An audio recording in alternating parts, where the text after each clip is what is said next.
and welcome back to my crafting channel. This is the place where we paint, sew and do all things DIY. So hit that subscribe button and let's get crafting. This year's first video is all about painting, and as always, it's a tutorial.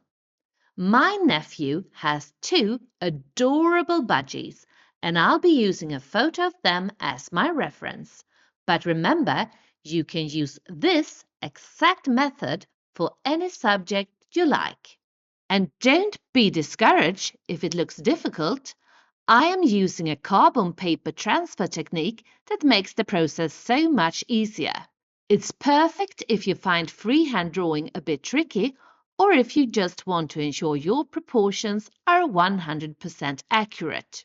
I have shown this method in my previous video, 3 easy ways to transfer photos to canvas, but today we are going deeper. I'll show you how to correct the image before transferring it and how to handle carbon paper bleeding through your paint.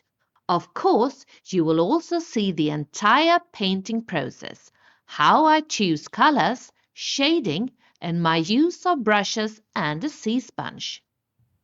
I am using water-mixable oils today, but this method also works for traditional oils and acrylics. It might even work for pastels, but it's not suitable for watercolors. Let's get started. I have printed 2 identical photos, one in color and one in black and white. The black and white one is for the transfer, and the color one is for my reference for mixing paint. In the original photo, the birds are sitting on a perch in a cage. I think it would be much nicer if they were on a branch in nature. I also want them to sit closer together for a better composition. I'm using a ruler to measure exactly how much I can cut from the center without touching the birds.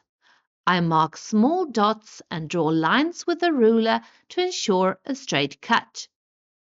After cutting out the middle section, I join the photo back together using masking tape. Next, I take my canvas and place the carbon paper with the dark side down, laying my edited photo on top. I transfer the image using a ballpoint pen. It's important to press firmly so the image transfers clearly.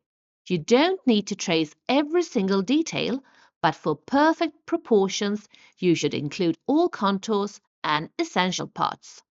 Since I'm painting my nephew's specific birds, I need to capture their unique features, like these 3 small blue spots on the lower head of one of the birds. This is what it looks like after transferring the image to my canvas. Don't the budgies look adorable? Normally, you would prime the canvas first, but that doesn't work with carbon paper. So I start by painting the green background around the birds first. This avoids getting the birds smudged later. If you want to know exactly which shades I'm using, I have listed them all in the video description. One of the budgies is almost entirely white. This can make it harder to define the shape through light and shadow. I choose to start by painting the bird in a very light yellow and a very light grey. I use the light grey for the darker parts and shadows, and the light yellow for the other sections. When I later paint over these areas with white, the bird will still look white, but it will have a much clearer 3-dimensional form. If I had only used white, it would look flat. By painting in several stages with different colors, you can build up a more 3D effect. Throughout this video, you will be seeing me doing this, repainting parts to shade, correct, and add details. If you enjoy painting but are a beginner, I really want to encourage you to keep going. The result isn't the most important thing. It's about having fun and expressing your creativity. My motto in life is, When you don't know something, the potential for development is the greatest. That's why I love trying new things, even things I'm not good at. As I mentioned, carbon paper likes to bleed through, especially with light colors like white and yellow. You'll need to paint several layers to cover it. Painting is always about layers, so don't worry. If it bleeds a lot, let the paint set slightly before the next layer.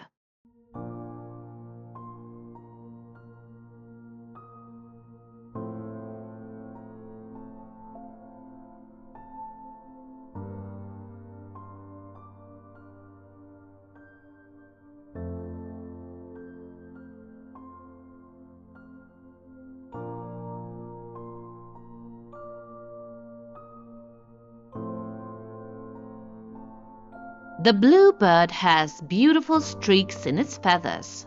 To achieve this, I almost dab with my brush. By the way, I'm thinking about making a specific painting tutorial about light and shadows. Is that something you would be interested to see? If so, please comment shadow so I know if there is interest.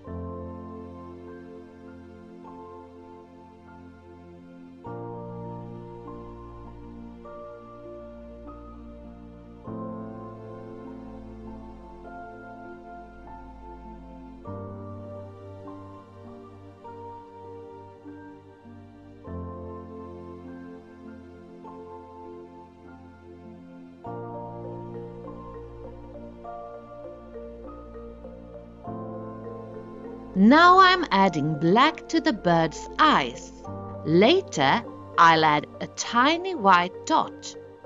This highlight makes the eyes look alive and sparkling.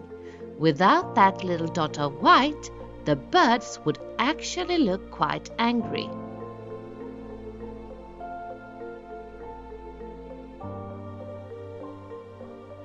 When I'm painting large areas like this background, I always switch to a larger brush to get a smoother coverage.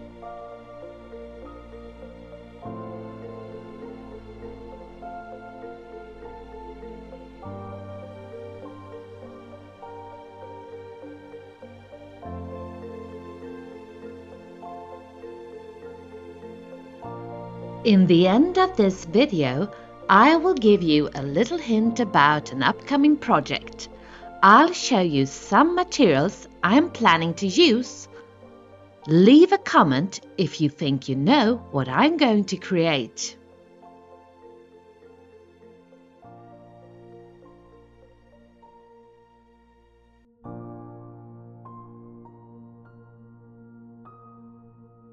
Now you see me finishing up.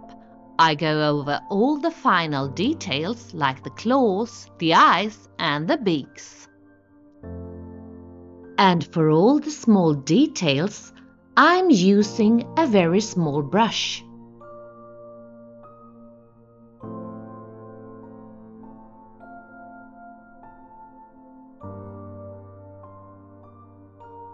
As we are nearing the end of this project, I want to take a moment to say how much I appreciate you watching. Since my goal is to help you grow in your own creative journey, I would love to hear from you. If you have any questions about this painting method, the colors I used, or anything else regarding sewing and crafting, please don't hesitate to leave a comment below. I promise to answer as soon as I can. I really value your feedback and your questions. So let's keep the conversation going in the comment section.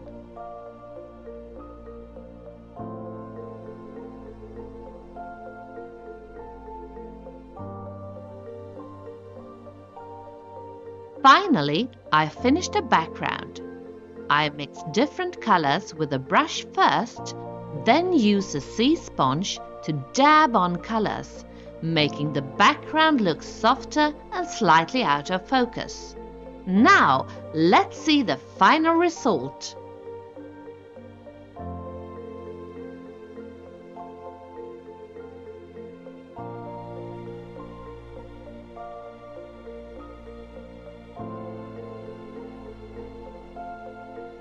I really hope this video inspires you to pick up a brush and start painting yourself.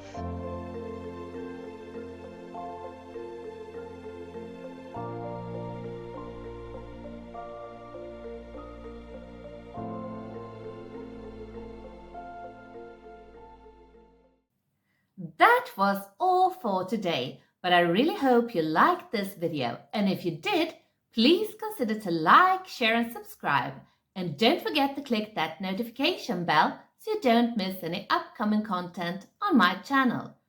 But for now, bye! Have fun painting!